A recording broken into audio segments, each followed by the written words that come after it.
Hi friends, let us continue today our fourth topic of science 2, that is environmental management. In the last video, we were discussing about the environmental pollution, how the environmental pollution takes place, what are their types, and how we can protect that environmental pollution. Now, in this video, we will proceed further towards another part, that is need of environmental conservation. Remember, one word is given to you, that is conservation. What is meant by conservation? To conserve म्हणजे एखादी गोष्ट टिकवून ठेवणे, जमलं तर त्याचं संवर्धन करणे, वाढवता आली तर वाढवणे, किंवा त्याचा ऱ्हास तरी किमान न होऊ देणे, याला कॉन्झर्वेशन. प्रत्येक ठिकाणी आपल्याला कॉन्झर्वेशन करावं लागतं. आपलं शरीर कॉन्झर्व करावं लागतं, आपली सद्गुण कॉन्झर्व करावं लागतं. तसं एन्व्हायरमेंटच्या बाबतीत सुद्धा environmental conservation is one of the important thing. In environmental conservation, who are playing an important role? What is the role of human being? How we can conserve the environment? That we will see in this video. The first point, general public awareness should be there. We know that human beings are having a direct impact on the environmental imbalance. पर्यावरणामध्ये असंतुलन निर्माण होणे, पर्यावरणातल्या इकोसिस्टीममध्ये धोका पोहोचणे, यासाठी मानव हा प्रत्यक्ष किंवा अप्रत्यक्षरित्या बरेचदा जबाबदार असतो.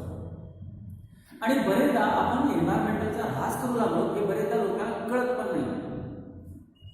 त्यासाठी पहिली गोष्ट महत्त्वाची आहे, general public should be aware of what is meant by environment, how we can conserve it, how we can use the natural resources, what should be the extent of using of these natural resources.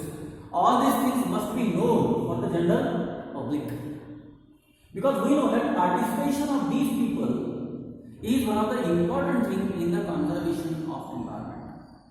पर्यावरणाचं जतन करणे, पर्यावरणाचं रक्षण करणे, पर्यावरणाचं संवर्धन करणे, यासाठी ही जनरल पब्लिक, सामान्य माणसं जे असतात, त्या सामान्य माणसांचा रोल अत्यंत महत्त्वाचा असतो. It should become a public movement of conservation of environment. पर्यावरणाचं जतन करणे, पर्यावरणाचं संरक्षण करणे, संवर्धन करणे ही एक लोक चळवळ झाली पाहिजे. सगळ्यांनी मिळून या सगळ्या करण्याच्या आपल्या गोष्टी आहेत. म्हणजे उदाहरणार्थ झाडे लावणे ही जशी चळवळ, नद्या वाचवणे ही चळवळ, कचऱ्याचा पुनर्वापर करणे ही चळवळ, कचरा निर्माण न होऊ देणे ही एक चळवळ आहे. लोक चळवळीमध्ये लोक चळवळीचा सहभाग ह्याच्यामध्ये असला पाहिजे. These are directly affecting on the environmental conservation. पर्यावरणाचं जतन आणि संवर्धन करत असताना लोकांच्या सहभागातून लोक चळवळ निर्माण झाली पाहिजे. Then and then only the conservation of the environment may takes place. These includes the human values. पर्यावरणाचं जतन किंवा पर्यावरणाचं संवर्धन कधी होईल? माणसात ती मूल्य रुजली गेली पाहिजे. ही मूल्य रुजण्याची प्रक्रिया खूप लहानपणापासून झाली पाहिजे. कशाला म्हणतो आपण? पर्यावरणाच्या बाबतीमध्ये चांगली मूल्य आपल्यामध्ये रुजली गेली पाहिजे. म्हणजे काय? Number one, we should have positive attitude. पर्यावरणाकडे बघण्याचा आपला सकारात्मक दृष्टिकोन असला पाहिजे. झाडं जर कुठं लावलेली असतील तर त्या झाडांना पाणी घालण्याचा आपण नेचर असलं पाहिजे, त्याची शेंडे तोडण्याचं नसतं नाही. म्हणजे आपल्याला जेव्हा एखाद्या पर्यावरणाच्या बाबतीमध्ये जी चळवळ चालू असते, त्या चळवळीच्या बाबतीमध्ये आपला ॲटिट्यूड सकारात्मक असला पाहिजे. महानगरपालिका आपल्याला सतत सांगते, ओला कचरा आणि सुका कचरा वेगवेगळा करूनच घंटागाडी द्यावा. What is this? They will recycle that. पण आपण हा कचरा देताना मग हे भान ठेवतो का? आपल्या घरामध्ये आपण या कचऱ्याचं सॅग्रिगेशन करतो का? त्यांचं वेगळ्या पद्धतीने वर्गीकरण करतो का? आणि घंटागाडीला त्या पद्धतीने आपण कचरा देतो का? These are the values which we should adopt. These are called as positive attitude. एखादी गोष्ट लोकसहभागातून, सरकारकडून किंवा महानगरपालिकेकडून किंवा कुठल्याही ऑर्गनायझेशनकडून तुम्हाला जर सांगितले असेल तर तुम्ही त्याला किती चांगला प्रतिसाद देता, किती सकारात्मक प्रतिसाद देता. It is an important thing for the conservation of momentum. Number one, positive attitude. Number two, affection to the environment. पर्यावरणाबद्दल चांगली भावना ओढ असली पाहिजे.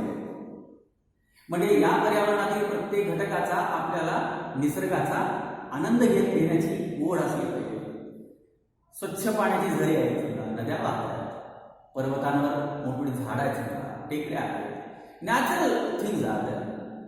These natural factors, for these natural factors we must have affection. आपल्याला या सगळ्यांची ओढ असली पाहिजे. आपल्या या सगळ्यांचं जतन आणि संवर्धन करण्याची मानसिकता मनामध्ये असली पाहिजे. This is one of the important thing in the public awareness that we should have affection. आणि हे कधी लागू शकतं? Third one, knowledge from childhood. खूप लहानपणापासून मुलांना ही माहिती दिली गेली पाहिजे, मुलांना ही माहिती कळाली पाहिजे. खूप लहानपणापासून निसर्गामध्ये झाडांचं जतन कसं करावं, पर्यावरणाचं जतन कसं करावं, संवर्धन कसं करावं, नद्यांचा उपयोग कसा करावा, जंगलांचा उपयोग कसा करावा. कारण आपण दर वेळेला तीच गोष्ट परत सांगतो. The world famous sentence which was given by Mahatma Gandhi, that environment has a capacity to fulfill the needs and not the greed. हे पर्यावरण प्रत्येकाच्या गरजा भागवू शकतं, कुणाचाही हव्यास भागवू शकत नाही. त्याच्यामुळं आपण पर्यावरणामध्ये जात असताना, त्या पर्यावरणाकडून काही गोष्टी घेत असताना, नॅचरल रिसोर्सेस वापरत असताना, we should have particular knowledge that how we can use the natural resources. नैसर्गिक संसाधनाचा आपण कितपत कसा वापर करावा, कोणत्या पद्धतीने वापर करावा. From childhood this attitude must be there in the human. आणि हे कसं केलं जाऊ शकतं? Awareness through education. म्हणजे आपल्याला पुस्तकामधनं, पाठ्यपुस्तकामधनं, औपचारिक शिक्षणामधनं मुलांमध्ये ही जाणीव जागृती निर्माण करता येते. आता जसं आपला हा चॅप्टर चालू आहे सध्या, या चॅप्टरमध्ये आपण सांगण्याचा प्रयत्न करतो की what is environment, what is ecosystem, what are biotic and abiotic factors, how they are interrelated with each other, how we can conserve the environment.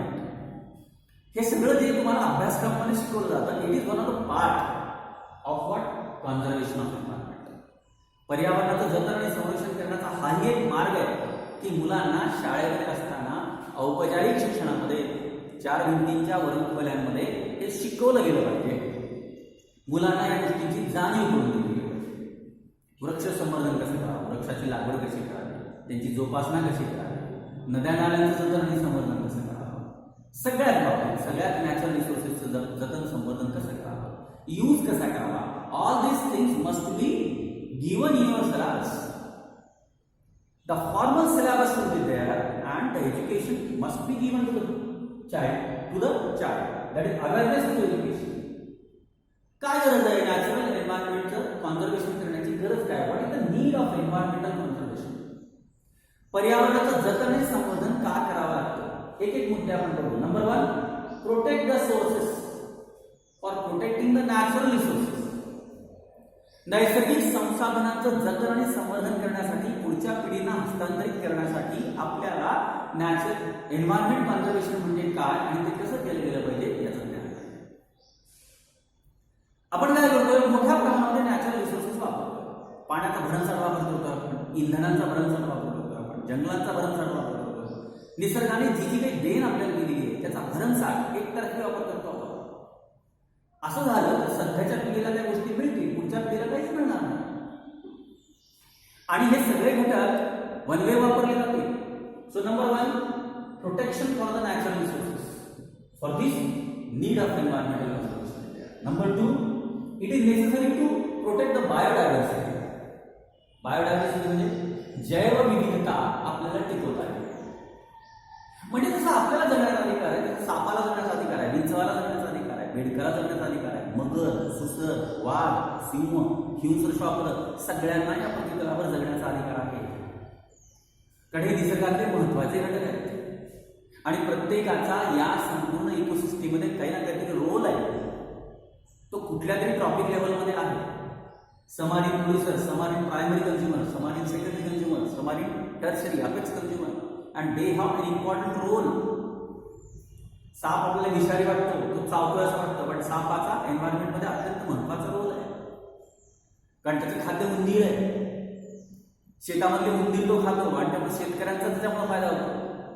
नाहीतर उंदरांचा सुळसुळाट भयंकर झाला असता. Every animal has its role in the environment. And when conservation of environment takes place, we can protect the biodiversity. जैवविविधतेचं रक्षण करणे, संवर्धन करणे यासाठी सुद्धा एन्व्हायरमेंटल कॉन्झर्वेशनची गरज आहे. Number 3, to maintain the balance of the ecosystem. म्हणजे संपूर्ण परिसंस्थेचा बॅलन्स ठेवणे. खूपदा मी तुम्हाला सांगितलंय परिसंस्थेचा बॅलन्स कधी असतो. आता साधी फूड चेन आहे बघा. Grasshopper, then frog, snake and eagle. गवतावर जगणारे नागतोड्यावर जगणारे बेडकावर जगणारे सापावर जगणारे ससाणे. मी तुम्हाला मागे सांगितलं होतं 50,000 पेंढा गवत असेल तर त्याला खाणारे 5,000 नागतोडे पाहिजे. 5,000 नागतोड्यांना खाणारे 500 बेडूक पाहिजे. 500 बेडकांना खाणारे 50 साप पाहिजे. 50 सापांना खाणारे 5 गरुड. या संख्येनुसार किंवा या रेशोनुसार जर एन्व्हायरमेंटमध्ये प्रत्येक प्राणी असतील तर ते संपूर्ण एन्व्हायरमेंट, ती संपूर्ण इकोसिस्टीम बॅलन्स राहते. साधी गोष्ट आहे. सगळं सापांची संख्या भरमसाठ वाढली तर बेडकांची पूर्ण कमी होते. बेडकांची संख्या कमी झाली तर नागतोड्यांची संख्या प्रचंड वाढते. There will be imbalance. So in the environment the conservation of environment must be there for third thing, that is to maintain and balance in the ecosystem. Fourth one, to prevent the pollution. पर्यावरणात सर्वात घातक घटक जर कोणता असेल तर प्रदूषण. When we are conserving the environment, the pollution will be definitely controlled. पर्यावरणाचं जतन, संरक्षण, संवर्धन आपण करत असू तर पोल्युशन कंट्रोल होतं. उदाहरणार्थ तुम्ही जंगलांची तोड केली नाही तर कार्बन डायऑक्साईडचं प्रमाण कमी होतं, घातक वायूचं प्रमाण कमी होतं. नद्यामध्ये घाण पाणी सोडलं नाही, कचरा टाकला नाही तर नद्या स्वच्छ राहतात. ते पाणी इतर जलचरांना चांगलं राहतं. So for this purpose prevention of pollution, for this purpose also there is a need of conservation of environment. Then another for future generation, पुढच्या पिढ्यांसाठी निसर्गाचं, पर्यावरणाचं संवर्धन केलं पाहिजे, जतन केलं पाहिजे, संरक्षण केलं पाहिजे. आज आपण एकाच मार्गाने जर पर्यावरणाचा ऱ्हास करू लागलो तर पुढच्या पिढ्यांच्या हातात काहीही शिल्लक राहणार नाही. आज असे कित्येक प्राणी आहेत की जे प्राणी नुसते चित्रात दाखवायला लागतात. या चॅप्टरमध्ये शेवटी येईल तुम्हाला व्हल्नरेबल स्पेसीज, इंडेंजरस स्पेसीज वगैरे. याच्यामध्ये मी तुम्हाला परत सांगेन. So for future generation also there is a need of conservation of environment. Last one, to solve the problems which are arising in the ecosystem. पर्यावरणामध्ये किंवा त्या परिसंस्थेमध्ये जे काही प्रॉब्लेम्स निर्माण होतात, अत्यंत अडचणी निर्माण होतात, त्या सॉल्व्ह करण्यासाठी सुद्धा कॉन्झर्वेशनची गरज आहे. So this is all about the conservation of the environment. पर्यावरणाचे जतन, पर्यावरणाचे संरक्षण, संवर्धन कोणत्या पद्धतीने केले गेले पाहिजे त्यासाठी आपण हे झालं. बरं, आता मग या बाबतीमध्ये जगातील अनेक देशांच्या बाबतीमध्ये किंवा जगातील अनेक देशातील नागरिकांना खूप लवकर पर्यावरणाच्या बाबतीमध्ये काही समस्या उद्भवल्या आणि सगळ्यांचं एकमत झालं की आपण पर्यावरणाचं जतन आणि संवर्धन केलं पाहिजे. त्यासाठी जगात सर्वात पहिला अटेम्प्ट कुठे झाला की 1972 United Nations Environmental Programme was established. म्हणजे जगातील अनेक नामांकित देशांनी मिळून एक परिषद तयार केली 1972 साली. त्याला आपण UNEP म्हणतो, United Nations Environmental Programme. In that United Nations Environmental Program, all countries have discussed and confirmed certain things that these and these things must be done for the environmental conservation. पर्यावरणाचं जतन केलं पाहिजे, संरक्षण केलं पाहिजे. यासाठी अनेक प्रॉब्लेम त्या परिषदेमध्ये डिस्कस करण्यात आले आणि काही गोष्टी ठरवण्यात पण आल्या. त्याच्यानंतर later on in India also some programs were held for the conservation of environment. म्हणजे आपल्या भारतात सुद्धा मग पर्यावरणाचं जतन करण्यासाठी, परिसंस्थेचं जतन करण्यासाठी, संवर्धन करण्यासाठी काही परिषदा निर्माण करण्यात आल्या. आणि त्याच्यावरनं एक अत्यंत महत्वाची गोष्ट झाली, केंद्र सरकारने एक स्वतंत्र मंत्रालय अस्तित्वात आणलं. Ministry of environment and forest was established. वने आणि पर्यावरण हे स्वतंत्र मंत्रालय आता राज्य सरकारमध्ये पण आहे, केंद्र सरकारमध्ये पण आहे. वने आणि पर्यावरण या स्वतंत्र मंत्रालयाअंतर्गत या सगळ्या गोष्टी आता चालू केल्या जातात, व्यवस्थित चालवल्या जातात. When we think about the environmental conservation, the first point is that it is our social responsibility. पर्यावरणाचे जतन करणे, संवर्धन करणे ही समाजाची नैतिक जबाबदारी आहे. We are belonging to society and we should have responsibility to conserve, to maintain everything in the environment. यासाठी काय काय केलं जाऊ शकतं? Remember, there is always a relationship between human and environment. मानवाचा आणि पर्यावरणाचा फार प्राचीन संबंध आहे. या विश्वाची निर्मिती झाली तेव्हा मानव नव्हता, खूप इतर प्राणी होते. वनस्पती आणि इतर प्राणी म्हणजे त्यांचा हक्क पहिला आहे या पृथ्वीवर. मानव खूप उशिरा, पण नंतर काय झालं? Human being proved their superiority. मानव खूप उशिरा येऊन सुद्धा त्याला बुद्धिमत्ता असल्यामुळे, इंटेलेक्च्युअल रिझनिंग, लॉजिक या सगळ्या गोष्टी आपल्याला असल्यामुळे, भावनिक बुद्धिमत्ता असल्यामुळे आपण इतर प्राण्यांच्या वर सुपेरियरिटी निर्माण करू शकतो. We proved our superiority because of our knowledge, because of our intellectual things, because of our logic and reasoning. तर्क लढवणे, विचार करणे, बुद्धियुक्त वर्तणूक करणे या सगळ्या गोष्टीने माणसाने स्वतःची सुपेरियरिटी सिद्ध केली. त्याचा दुष्परिणाम काय झाला? Domination and utilisation of resources start. म्हणजे मानवाने जेव्हा आपली स्वतःची सुपेरियरिटी सिद्ध केली तेव्हापासून तो इतर सर्व प्राण्यांवर डॉमिनंट झाला. डॉमिनंट म्हणजे दादागिरी सुरू झाली. मग आपण इतर प्राण्यांच्या वाट्याचं बरंच ओरबाडून घेऊ लागलो. आपण नॅचरल रिसोर्सेस भरमसाठ वापरू लागलो. All natural resources. त्यामध्ये मग सॉईल आहे, एअर आहे, वॉटर आहे, त्यानंतर फॉसिल फ्युएल्स आहेत, त्यानंतर मिनरल्स आहेत, डिफरंट टाईप्स ऑफ मायनिंग आहेत. या सगळ्या गोष्टींमध्ये आपण ओरबाडून घ्यायला सुरुवात केली. Snatching and disturbing the environment. Human being started snatching, ओरबाडून घेण्याची प्रक्रिया सुरू झाली. And because of that, there was a disturbance in the environment. आपण मग पर्यावरणाचा असमतोल निर्माण केला. And serious problems were arised as far as the environmental conservation was there. जेव्हा जेव्हा देशाला आणि जगाला या पर्यावरणाच्या असंतुलनाचे भरमसाठ चटके बसू लागले, त्यानंतर मात्र मग खडबडून जागे झाल्यासारखे देश पातळीवर आणि जगाच्या पातळीवर काही कायदे निर्माण करण्यात आले. त्यातला पहिला कायदा फॉरेस्ट कॉन्झर्वेशन ऍक्ट इन 1980.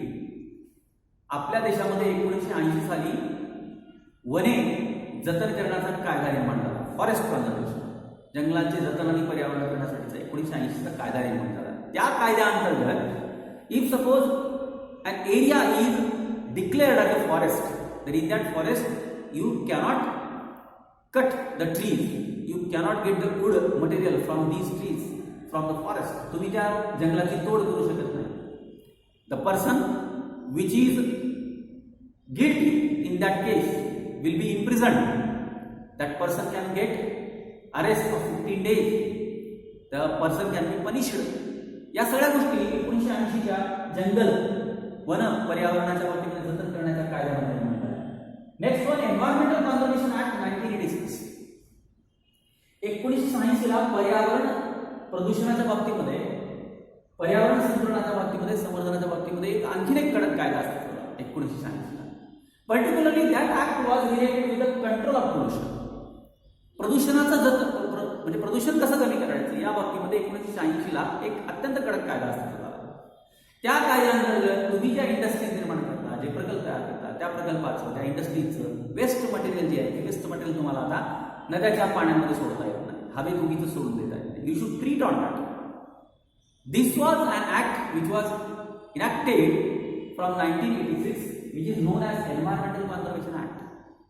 या कायद्याअंतर्गत आता आपल्याला या सगळ्या गोष्टी करता येतात. Otherwise the person who is disobeying this law will be punished.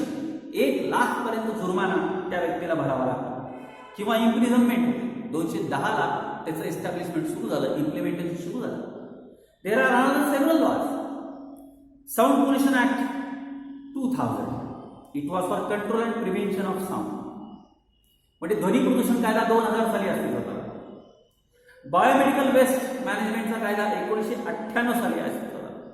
म्हणजे जैविक टाकाऊ पदार्थ जे असतात दवाखान्यातनं बाहेर पडणारे वगैरे यासाठी 1998 साली एक कडक कायदा अस्तित्वात आला. त्याच्या अगोदर काहीही कुठेही फेकून दिलं जायचं. आता मात्र हॉस्पिटलमधले सगळं वेस्ट मटेरियल असं फेकून देत आहे. E waste management act was enacted from 2011. These are some acts which are supporting for the environmental conservation. काही कायदे अस्तित्वात करण्यात आलेले आहेत, पण मुलांना लक्षात ठेवा फक्त कायद्यांवर विसंबून राहता येईल. We should have a positive attitude, then and then only the conservation of the environment may take place.